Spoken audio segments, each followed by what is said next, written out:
Welcome wizards and muggles and squibs, enter Wands by Elvyn.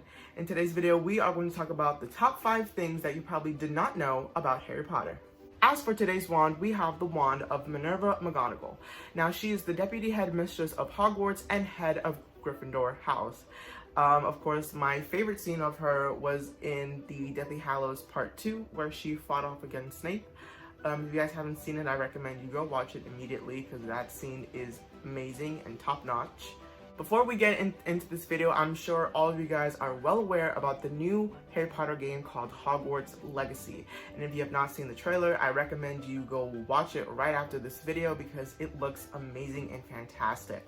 Now, of course, my channel is not necessarily a gaming channel, but I do want to give you guys a heads up of I will definitely be giving you guys gameplay of that game when it comes out as soon as it does, so be on the lookout for that. If you're new here, hi and hello, welcome to my channel and my wand shop. Make sure to subscribe for more Harry Potter related videos. I post every Thursday, so be on the lookout for a new video. Without further ado, let's get on to the video. At number 5, we have character changes. Now, throughout the 8 movies that they've made, there were some character changes that went through it since there were multiple directors shooting the movies. Now, for example, as you can see, Professor Flitwick is one of the greatest examples. In the first 2 movies, he is seen as an old and wrinkly charms professor. But in the 3rd movie and for the rest of the franchise movies, he is seen sort of as a younger professor with a mustache and with glasses as well.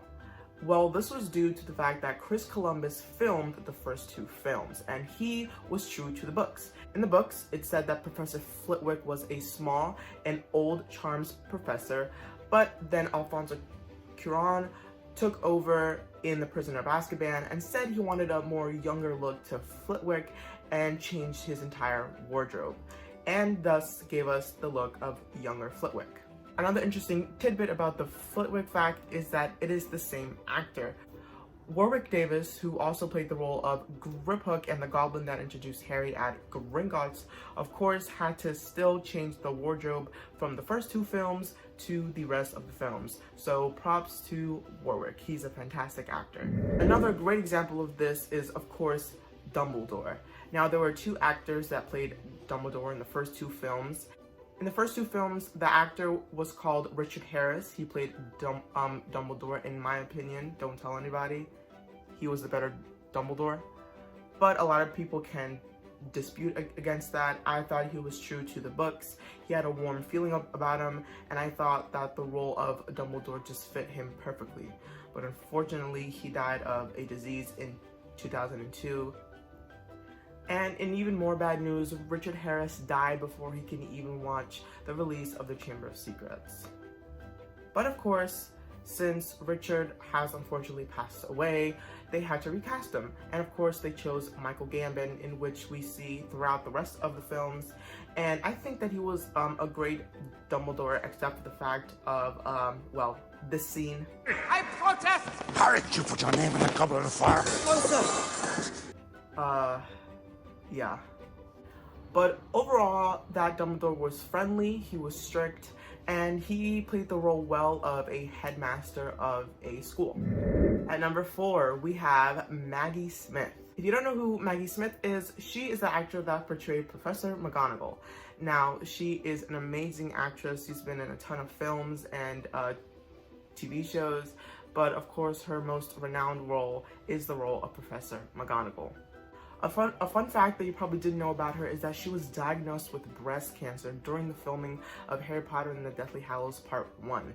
She really wanted to finish filming the film, so that she did. She pushed through, even though she was going through chemo and everything.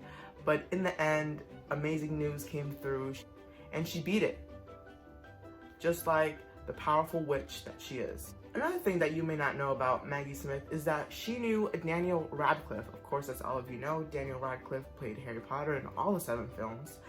But Maggie Smith knew him for, well, when he was a little bit younger than what he was in Harry Potter and the Sorcerer's Stone, or Philosopher's Stone, depending on where you're from. And Maggie told the producers to auditioned this boy that he made a sort of right fit for the movie and for the tone of the film. And they of course auditioned Daniel and he got the role.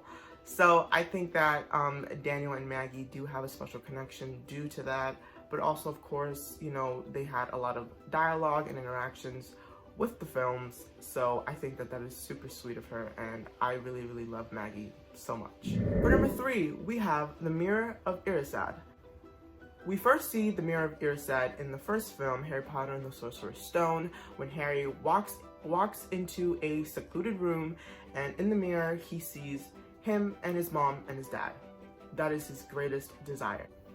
Now, of course, Erised spelled backwards is desire, so the mirror will show you what you desire.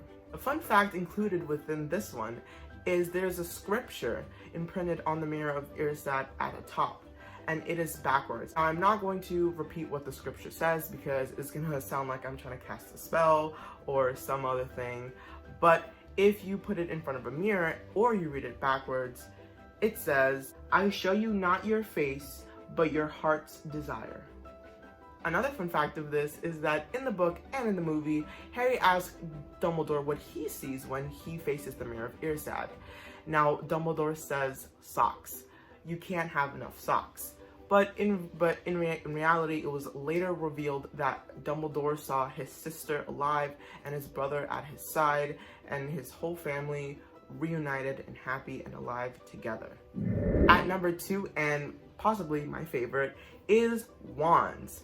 Now, this is very general, but there are some fun facts about wands in the films. Now, this is very broad, but I do want to state some fun facts that were sort of seen in the films, but maybe you didn't get your eye on it. Now, in the first 2 films, we see that their wands are actually just wooden sticks, just like it says in the books. As I've said before, Chris Columbus wanted to stay true to the books as much as he possibly can, and in the books it said that wands are just described as, it looks like normal wooden sticks. So that's what Chris Columbus did. He gave everyone basically a ordinary looking piece of wood. Now, of course, in the 3rd movie, Prisoner of Azkaban, everyone started to sort of get their own wand. And what I mean by this is that every single wand started to be unique. As you see behind me with my wand collection, each wand is different according to the character.